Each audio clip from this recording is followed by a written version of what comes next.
Annapurna society భూ వివాదంపై నిజాలు వెలుగులోకి రావాలంటే డిజిటల్ సర్వే చేయించాలని మల్కాజిగిరి గౌతమ్ నగర్ డివిజన్ కార్పొరేటర్ మేకల సునీత రామ్ యాదవ్ డిమాండ్ చేశారు.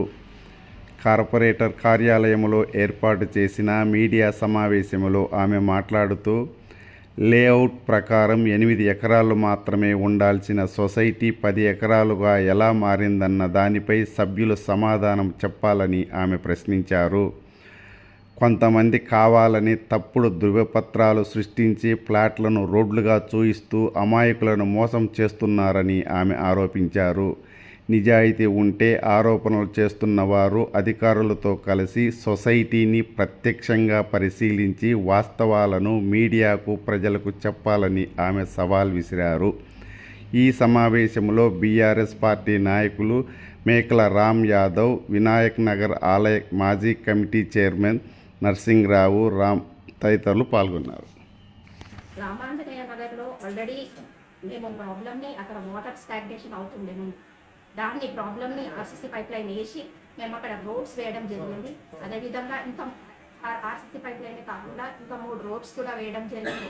అంతేకాకుండా ఇప్పుడు చెలిమి నుంచి కూడా ఆర్సీసీ పైప్ లైన్ 16 lakhs కూడా ఇప్పుడు శాంక్షన్ అయ్యింది.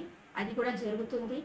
అట్లాగే దీన్ని కూడా ఇప్పుడు ఏదైతే వాళ్ళు చెప్తున్నారో రామాంజనేయ నగర్లో రోడ్డు వేయకుండా అక్కడ టైంపాస్ చేస్తున్నారు, కార్పొరేటర్ అయితేనేమి ఈ ఎమ్మెల్యే గారి మీద కూడా ఇష్యూస్ ఏవైతే వస్తున్నాయో అది కోర్టు పరిధిలో ఉంది, కోర్టు ఆర్డర్లో ఉంది. సో దాన్ని అధిగమించి ఏ ప్రజాప్రతినిధి అయినా ఏం చేయలేడు, ఏ పబ్లిక్ అయినా ఏం చేయలేరు. కాబట్టి మేము ఆల్రెడీ దాన్ని ఒక 1 లేయర్ వేయడం కూడా జరిగింది. కానీ దాన్ని అక్కడ ఒక లేడీ తన సొంత ప్రాపర్టీ అని చెప్పేసి అక్కడ కోర్టు స్టే తెచ్చుకోవడం జరిగింది. కాబట్టి దాన్ని మేము ముందుకు తీసుకెళ్ళలేకపోతున్నాము. ఇన్ని కోట్ల వర్కులు చేయించిన మేము ఈ యొక్క రామాంజనేయ మాత్రం చేయకుండా పోవడానికి కారణం అదొకటే. అంతేకాకుండా మా ఎమ్మెల్యే గారిని కేవలం మెమరాండంలకు మాత్రమే అంకితం అని చెప్పేసి కూడా ఊరికే కూడా నోర్లు పారేసుకోవడం జరుగుతుంది. ఈ మాకు తెలిసిన పద్ధతి అయితే పద్ధతిగా మెమరాండంలు ఇచ్చి పనులు చేయించుకోవడం మాత్రమే మాకు తెలుసు. ఈ ఫోన్లు చేసుకొని దబాయించి వర్క్ చేసుకోవడం అనేది మాత్రం మాకు తెలీదు. మరి అట్లా చెయ్యాలి అన్న విషయం కూడా మాకు తెలీదు. అంతేకాకుండా నేను అధికారులని ఒకటి క్వశ్చన్ చేస్తున్నాను. ఇప్పుడు నేను లోకల్ కార్పొరేటర్ అయినప్పుడు, నేను అక్కడ ఇన్స్పెక్షన్కి వచ్చినప్పుడు ఒక డిఈ రారు, ఒక ఈఈ రారు, ఎవ్వరు రారు. ఇప్పుడు మొన్న అక్కడ కాంగ్రెస్ వాళ్ళు వచ్చినప్పుడు వాళ్ళకు ఎవరు వచ్చారని చెప్పేసి ఈ ప్రతి ఒక్క అధికారి అక్కడ అటెండ్ అవ్వాల్సిన అవసరం ఏముంది అని చెప్పేసి కూడా నేను క్వశ్చన్ చేస్తున్నాను.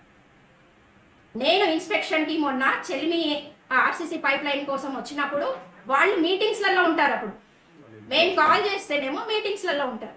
ఇప్పుడు ఏ ప్రజాప్రతినిధి వచ్చింది అని చెప్పేసి అధికారులంతా పోయి వాళ్ళ ఇళ్లలో కూర్చొని ముచ్చట్లు పెట్టి మరి అక్కడ మెజర్మెంట్లు తీసుకున్నారనేది మాత్రం నాకు అర్థమైతలేదు. ప్రతి ఒక్క అధికారికి కూడా నేను నోటీసులు పంపిస్తాను. ఇది ఒకటి గుర్తుపెట్టుకోండి. అంతేకాకుండా నేను జోనల్ కమిషనర్ గారిని కూడా ఒకటి క్వశ్చన్ చేస్తున్నాను. ఏంటంటే మేము కానీ మా ఎమ్మెల్యే గారు కానీ కాళ్ళు అరిగిపోయేటట్టు ఆఫీసుల చుట్టూ తిరుగుతుంటుంటే మాకేమో ఫండ్స్ ఉండవు. ఫోన్ల మీద మరి ఒక్క మెమరాండం ఇచ్చింది కనిపించదు, మరి ఎవరు కూడా మరి ఏమి కనిపించదు. కానీ 50 లక్షలు మరి అక్కడ ఎట్లా శాంక్షన్, మాకు ఫండ్స్ లేనిది ఇప్పుడు 50 లక్షలు అక్కడ ఎట్లా శాంక్షన్ అయ్యింది అని కూడా నేను జోనల్ కమిషనర్ గారిని కూడా ఈ సభాముఖంగా క్వశ్చన్ చేస్తున్నాను. అంతేకాకుండా ఎవరైనా కానీ అవగాహన లేకుండా, సబ్జెక్ట్ తెలియకుండా ఎవరి మీద కూడా నిందలు వేయకూడదని చెప్పేసి కూడా తెలియజేసుకుంటున్నాను. Thank you. ఇలా ప్రాబ్లం అన్నపూర్ణ సొసైటీ క్రియేట్ చేసింది. ఇక్కడ ప్రాబ్లం క్రియేట్ చేసిన వ్యక్తులు అన్నపూర్ణ సొసైటీ వ్యక్తులు, పెద్ద మనుషులుగా చలామణి అవ్వుకుంటూ ఏ పార్టీ రూలింగ్లోకి వస్తే అలా పోకుంటూ వాళ్ళ జాగాలు కాపాడుకోనికనే ఇలా అన్నపూర్ణ సొసైటీ వాళ్ళు చేసే ఎత్తుగడలే ఇవి. వాళ్ళు బాగుండాలని చెప్పి, వాళ్ళ సొసైటీ బాగుపడాలని చెప్పి ఇలా మా బీఆర్ఎస్ మీద, మా ఎమ్మెల్యే మీద, మా కార్పొరేట్ 4 ఏళ్ళ నుంచి నడుస్తుంది కదా. మరి 4 ఏళ్ళ కింద ఎవరుండే ఎమ్మెల్యే? చెప్పండి. 4 ఏళ్ల కింద ఎవరు ఉంటే సార్ ఎమ్మెల్యే, మాజీ ఎమ్మెల్యే గారు ఉండే, మరి అప్పుడు ఎందుకు అయిపోయలేకపోయిండు? చెప్పుడు మాటలతోటి మాజీ ఎమ్మెల్యే గారు ఇంకా నష్టపోతాడు, ఇంకా కథమే. చెప్పుడు మాటలు కాకుండా ప్రాక్టికల్గా ఎవరైనా చెప్పగానే దాన్ని గ్రహించి తెప్పించుకొని స్టడీ చేసిన తర్వాతనే ఏదైనా మాట్లాడాలి, ముందుకు పోవాలి. మేము అది పోయి చేయలేక కాదు, చేయించలేక కాదు, అది కోర్టు పరిధిలో ఉంది. కోర్టుని ధిక్కరిస్తామా? ఎలా మీరు అంటున్నారు 167 గజాలని, లేఅవుటే 267 ఉన్నాయి అన్ని ప్లాట్లు. ఎట్లయితే 167? అన్నపూర్ణ సొసైటీది ఉంటుంది, వెస్ట్లీ సొసైటీ 2 లేఅవుట్లు ఉంటాయి. చేయండి, మన సర్వే చేయమనండి అధికారులు. ఎందుకు చేస్తలేరు? Please like, share and subscribe.